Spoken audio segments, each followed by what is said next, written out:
Welcome to the podcast. If you'd like to listen to an ad-free version of this episode and all of our episodes, then search True Crime Today Premium Plus on Apple Podcasts and press subscribe. That's our premium channel where all of our ad-free and advanced episodes live, all in one place. True Crime Today Premium Plus. Search it on Apple Podcasts and press subscribe. Even try it for 3 days free. The blood washed away, but the guilt never does. Welcome to Hidden Killers with Tony Bruschi, featuring psychotherapist and author Siobhan Scott.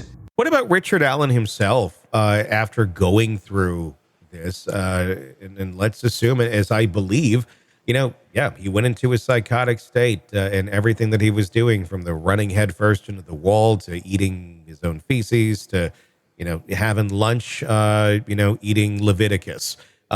Literally the Bible. When you have that and you come out of it, are you ever the same person again, or does that do some sort of irreparable damage or rewiring of the brain that you come out of the other side? I don't know. I mean, is there a difference in the person, or can the person be completely the same as they were prior? It can go both ways.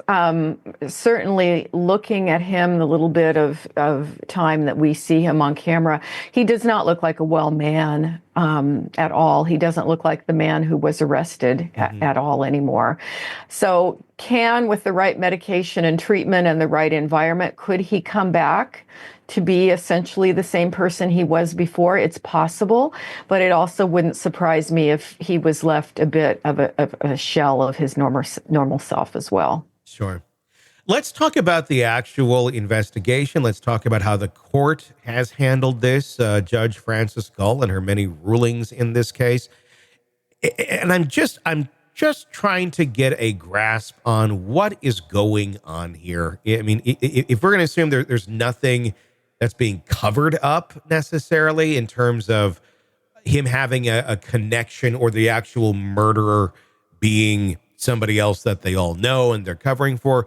But I'm saying more so in the lines of bad police work, bad investigation. The community wants someone to blame for this, and it seemed Judge Gull just, wanted to ram this through in any way that was needed, and didn't really take a lot of time to consider a lot of these factors. I mean, firing his attorneys at one point, really narrowing down the possibilities of what they could even argue in court. What's going on there? What's going on in that sort of environment where you got the judge that's kind of thinking this one way, you got the community, the law enforcement that's pretty much on the same page, and it's just all this groupthink of, okay, this is our case, this is what we're going to do.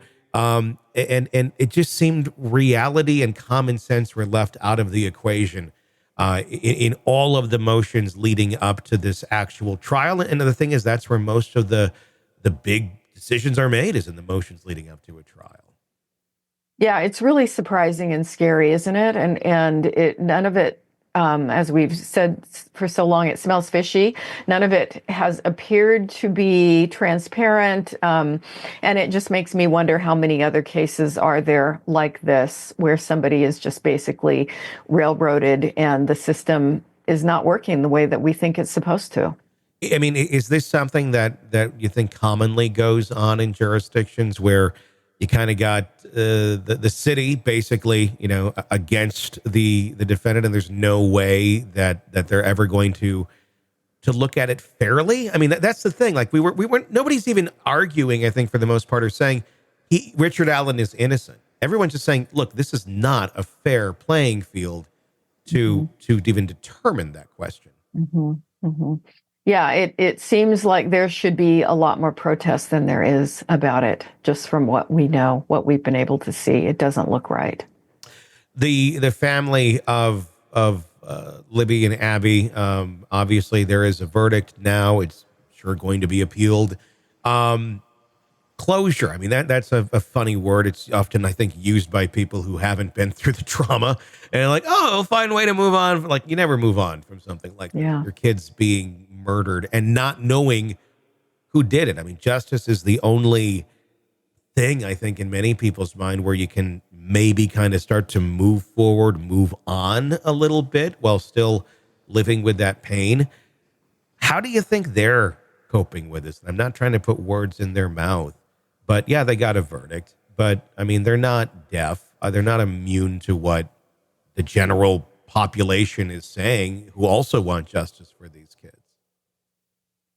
Yeah, I wish there was some way to say, yes, people get closure and feel better. I don't know that this verdict would do it.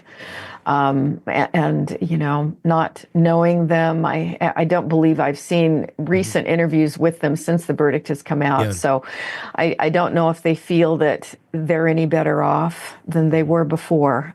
It certainly doesn't look like it. There's been some cases in the past where the victims' families don't agree with the verdict, and they don't agree with the guilty verdict, and they come out and they challenge the system as well, because they want to find what's going on. I'm not saying that that's their opinion. I don't know their opinion right now.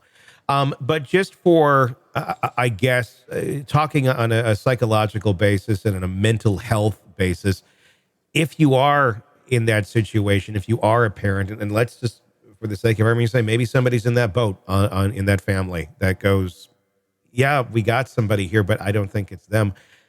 What is a healthy path to go forward on in something like this? Is it to continue, divulging yourself into the story and diving into it and surrounding yourself with it, and the sadness and the depression that would bring on, by continuing to fight for what you think is right to find justice? Or is there a time sometimes where, as a clinician, you just say, look, there's other people to fight this for you mentally going forward? Just, try and disconnect from the drama, from all these things that are going on and things that you really can't control. Yeah, I think everybody has a unique path with that sort of thing. And I always encourage people to take really good care of themselves, including their mental health, and have a balanced life. And if they feel like they still need to do something, in some way to follow through a good fight in their mind, then you can do that, but you have to compartmentalize it and not make it the entirety of your existence. You still need love in your life. You need joy. You need, good self-care. You need to have hobbies, interests, a career. And then if you still need to pursue justice in whatever way you do it, but do all those other things as well. Welcome to the podcast. If you'd like to listen to an ad-free version of this episode and all of our episodes, then search True Crime Today Premium Plus on Apple Podcasts and press subscribe. That's our premium channel where all of our ad-free and advanced episodes live, all in one place. True Crime Today Premium Plus. Search it on Apple Podcasts and press subscribe. Even try it for 3 days free. You're in the thick of a true crime saga, every detail sinking in, and then, wham, a commercial about something you couldn't care less about. It's like being served a microwaved dinner at a 5-star restaurant. But it doesn't have to be this way. Go for True Crime Today Premium Plus on Apple Podcasts. With True Crime Today Premium Plus, you get uninterrupted, ad-free episodes, extended interviews that dig even deeper into the muck, and early access so you can brag to your friends.